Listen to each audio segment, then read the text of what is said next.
دینی ضروری مسلې سره زه د تاسو ورور مفتی عصمت الرحمن جنیدی مخاطب یم او هغه مسله د طلاقو ده. ګرانو دوستانو، اکثر ځینې ملګري وایي چې په اردو کې بیان کوه، خو زه کله اردو کله پښتو.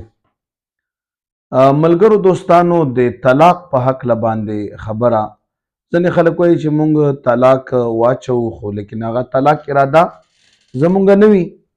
طلاق زه مثال په تور باندې یو کس وایي چې زه طلاق مې اچولی و خو ما اراده د طلاق نه وه. آیا په دې باندې طلاق غورځېږي او که نه غورځېږي؟ ګرانو دوستانو معززینو، چې څوک هم لفظ طلاق استعمالوي، اول خو د مونږ استاد سے محترم خبره چې طلاق لفظ لا طلاق ورکوي، هغې یادول نه دي پکار.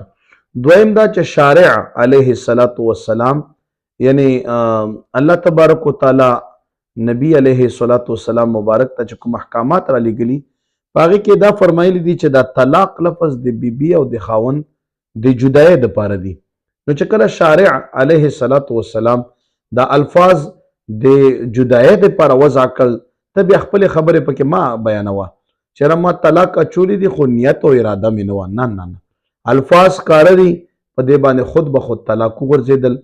ډېر احتیاط پکار دی دوستانو، ځکه چې طلاق دا ډېر یو قبیح شی دی او په جایز شیونو کې د الله پاک ناخوښ شی دی، نو ډېر احتیاط پکار دی.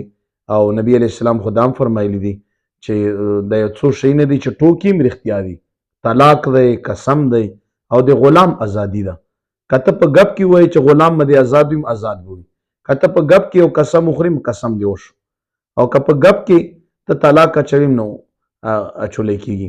د دغې وجې نه کوم دکانداران یا کوم خلک چې هغه په نڅ خبره طلاق غورځوي، احتیاط دې وکړي او داسې الفاظ دې مه استعمالوي. کنې ناست په جرګه کې وي، طلاق به یې اچولی وي او په کور کې به د بیبي نه خلاص شوی وي.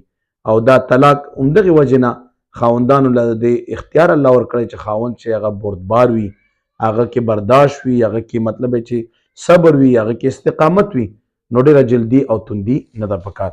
دا یو اهمه مسله وه چې خلکو تپوسونه کړي وو. جزاکم الله خیر.